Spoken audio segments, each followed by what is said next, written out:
Welcome to Networking RX, a podcast devoted to helping business professionals like you enhance your networking skills in order to become more proficient giving and receiving quality business referrals and improving the overall quality of your life and the lives of those around you. The Networking RX podcast is a production of AmSpirit Business Connections, an organization whose mission is to empower business success through networking. Welcome to the Networking RX podcast. I'm your host, Frank Agan, founder and president of AmSpirit Business Connections. Today we have another great guest. As you know, often on this podcast, it's just me sharing my thoughts and ideas, insights, best practices for building professional relationships and excelling at networking.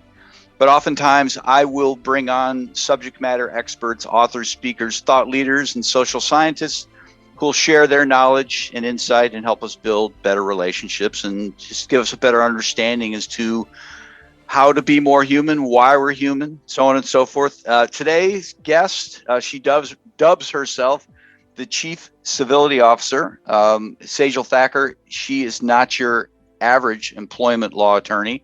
Her more than 17 years of experience advising clients, human resource personnel, and legal counsel regarding sound standard employment practices uncovered a need and a personal passion for bringing more proactive, relevant, and impactful workplace training to her clients and her team. Segal, welcome to the program. I do want to bring up that we've talked before, and you shared a wonderful YouTube TED Talk, TEDx of yourself, and that's when I was like, okay, I got to get her on the podcast. We're going to talk all about that. Well, not all about it. People need to see the YouTube video. It's awesome. I have shared it. I shared it with my whole organization, 800 people, and only had one person be mad at me. One person was really mad because they thought I was being political. And it's like, you didn't watch the video. You didn't watch it if you thought it was political, because it wasn't. But I got a lot of comments from people saying, thank you. That was great. We needed to hear that. So awesome. Thank you. Well, first of all, thank you so much for having me here again. And I appreciate you sending that video out. I put myself out there in that video in a way that I've never done before. And it's really a personal TEDx talk for me, but I also think it's with the world. I think everybody needs to watch that video. And I believe it's what if it resonates with you, it's what we need to embody as we move forward. And we can talk a little bit more about why that talk is so important to me. Yeah, no, yeah, definitely. Obviously your story's here. You spent 17 years as an attorney, an employment law attorney. Were you mainly corporate side or employer side attorney? Yeah, for the majority of my career, Frank, I was a defense attorney. So I was representing management, and the cases I primarily focused in on were harassment, discrimination, and retaliation cases. So that's what I did the majority of my career from 2003 all the way till about 2012. I was in court. And then when I had my son, I decided, you know what, it wasn't the right fit being a litigator for me and my personality. I was more of a conflict resolution person. So I often found myself just educating people on what their rights were and what they should and shouldn't have done. And so along the way, I kind of discovered that I had a passion for training. And so I've been really going after training for the past few years. And then 3 years ago, I started up my own company called Train Extra, where now that's all I do is just train people all over the world on civility, on diversity, inclusion, on unconscious bias, microaggressions, basically anything to help create better workplaces and cultures. Yeah, well, I think, fortunately or unfortunately, with the whole George Floyd thing, I mean, it's just kind of kicked off a lot of discussions around this, and you're in the right place at the right time, doing the right thing, in my estimation. For those who don't know, I'm a white male. I'm a single white, not a single male. I'm a straight white male. So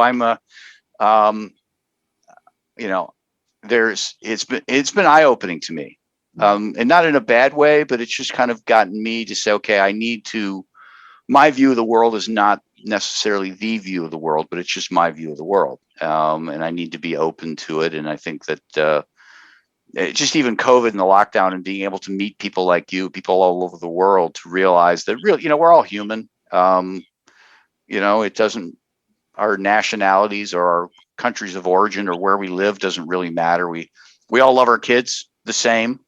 We all get driven crazy by our kids the same. There's really not a whole lot that separates us. So I guess take us back. Let's talk about your video, what inspired it, and then really the lesson in there that your HAT acronym, which I thought was really powerful. So take it away.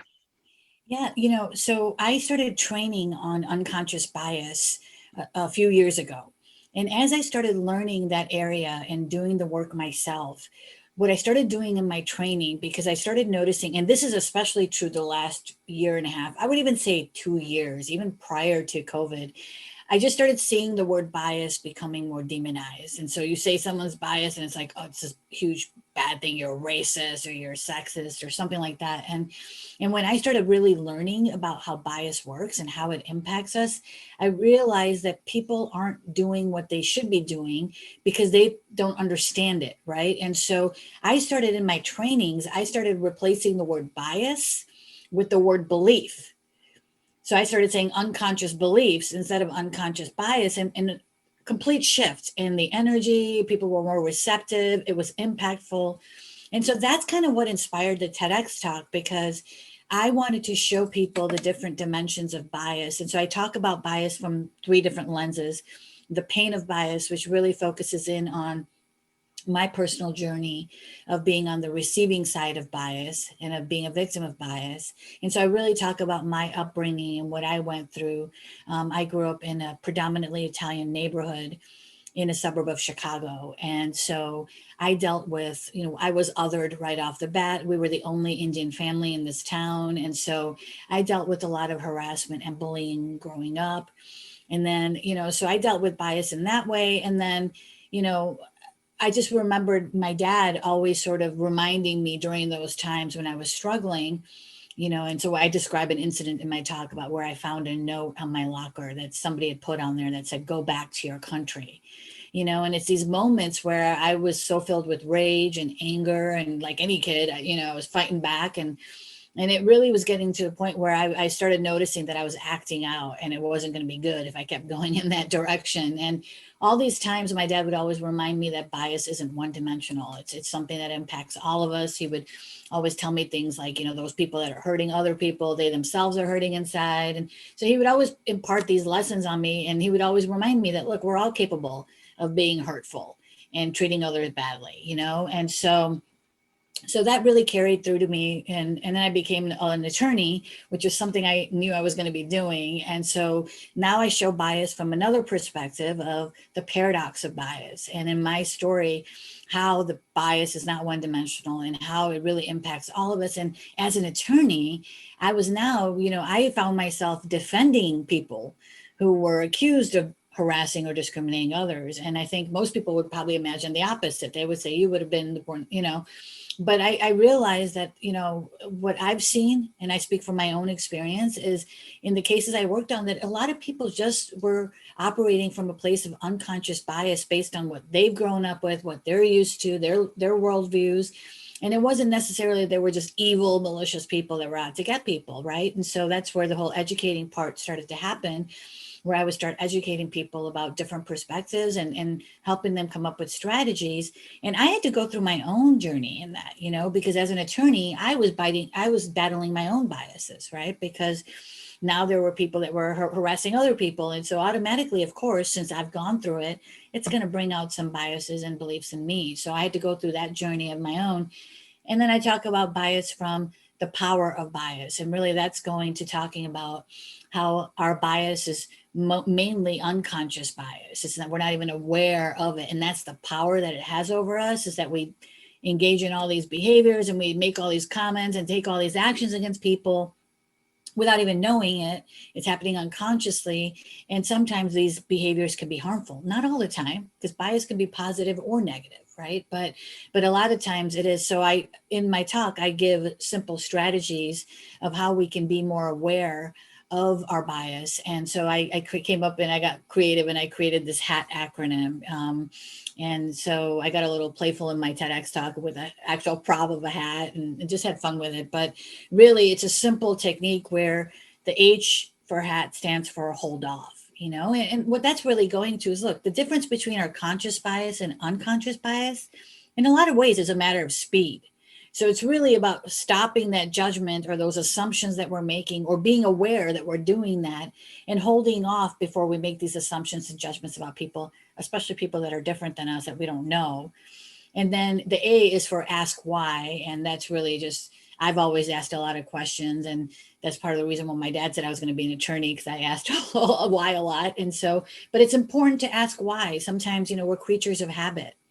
We go along, we do things because that's how we've always done things, or that's just what we believe our reality is. But we don't really stop to say, is this really my subjective perception, or is this really objectively what's going on? So asking why and gathering that information. And then I talk about take action, and that's really where I talk about the golden rule versus the platinum rule, about how we've all been grown up and we've heard the golden rule, which says, let's treat everybody in the way that they want it, that we want to be treated. And I talk about that. I think it's time for us to switch that and move to the platinum rule, which says we should treat people in the way they want to be treated, right? Not necessarily how we want to be treated. And that's very important, because the only way you can treat somebody the way they want to be treated is by taking the time to get to know them, by giving them a chance, not by judging them or writing them off based on some bias that you may have that you're not aware of, right? And so really powerful for me to be able to share my journey and to be able to help people see that, we can't control what decisions we make, and we have that power to be able to make better choices. Yeah, I think, the whole notion of bias or belief, it's, it's a powerful thing. It's really not something we can shake.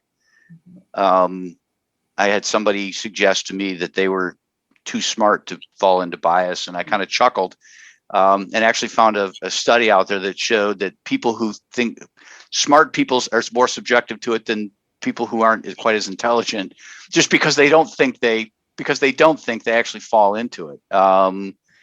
In a way, it's an empowering thing to know it's there and you can deal with it. With it. Again, the HAT acronym: hold off, ask why, take action.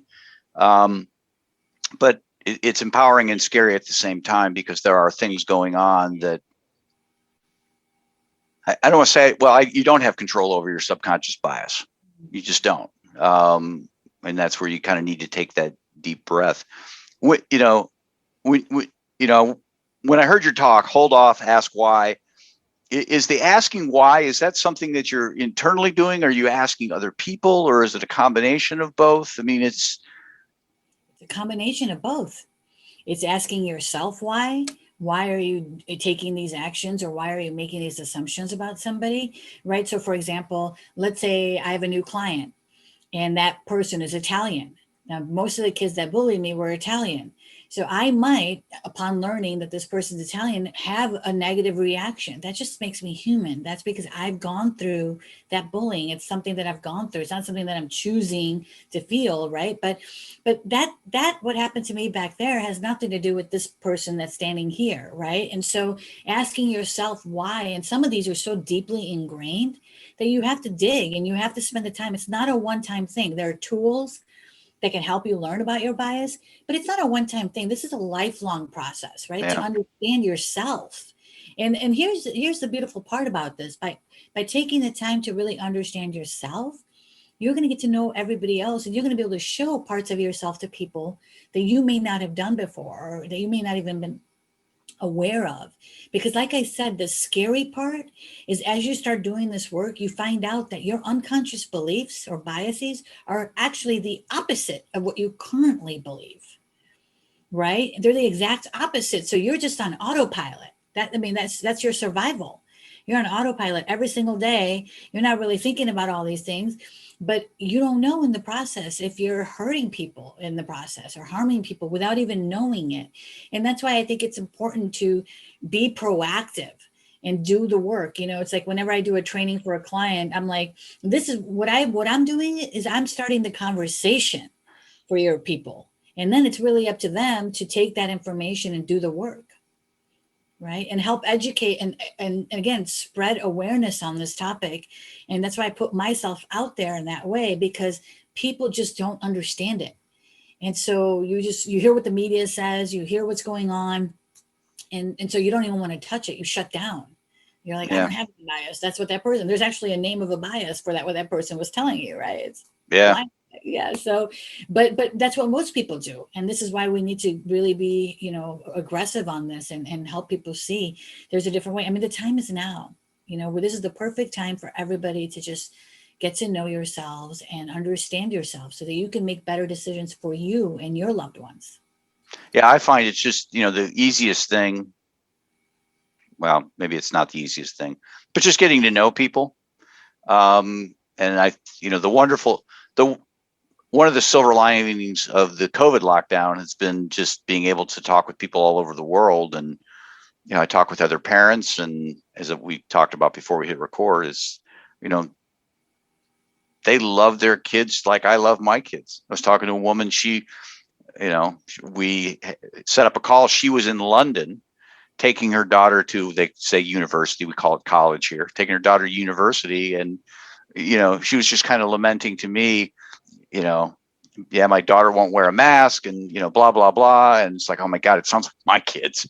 We're all just the same. And it doesn't, skin color, religion, lines on a map where countries are, none of that stuff really matters. It truly doesn't. And the problem is we can't erase history and we can't erase reality, right? And so we know that this is where we are and we know what we need to do now, right? And so I think the last year has really brought that to light. And I think people are seeing that, I need to be a part of the solution, or I'm just being complicit, and part of the being, if your comfort level and you being part of the solution is you doing their inner work, that's great. That's a wonderful start. We'll take it. I'll take that any day, just as long as you can commit. And that's really where I think it's important is that make that commitment to yourself, that you're going to just do the work just for yourself. And that in itself is a huge step forward. Well, in the end, I think that's all we can do. I mean, we can certainly encourage the people around us, but at some point there's a limit. And, I try not to watch the news, or, when you watch things and you hear the stories in the news, and in my heart, I don't feel that, I have people in my life who are of all different races and religions, and, frankly, I don't care. I mean, it's, it's like color of hair as far as I'm concerned. But then when you hear that there are issues, it kind of makes you self-reflect and, okay, maybe I am, maybe there's more I can be doing. And I don't know, I don't know what the answer is. I think you take it day by day. And, as I've shared with people, there's nothing I will ever be able to do that will label me forever as not being racist. Right. I mean, there's just nothing. It's a day-to-day, moment-to-moment decision that I'm going to try not to do things that are racist, sexist, homophobic, whatever it might be. And I guess the scary part of it is that it's easy to label somebody as being one of those things. So I don't know. It's just the world we live in. So for now. It is. And I think you nailed it when you said, look, that's all you can do is work on yourself. But I would just add to that I think it's also very important that not just we do it, I think it's important for everybody to understand their role as bystanders, because there's so much that's happened that a lot of people are frustrated, are hurting. And a lot of the people that are out there talking about these topics have gone through the trauma. And so, I think as a society, we need to really acknowledge and understand that it's the bystanders that really need to speak up or address these situations when they're happening, and not just wait for the person who's already being harmed In fact, that person's sole job should be just to take care of themselves. It's really everyone that sees these comments being made or these behavior going on to not just sit by and let it happen and not be afraid to, if you're not afraid to speak up right in the moment, but you let somebody else know, but address it. Because here's the thing, and I've seen this as an attorney over and over again, these issues, they don't go away. They continue. Right. Until you put an end to that behavior, that person's going to continue doing it and it's going to get worse. So I call it the uncivil behavior spectrum. You start at the rude, unprofessional status. It's not, it's very rare that you go straight to the illegal harassment, discrimination. It works its way there usually.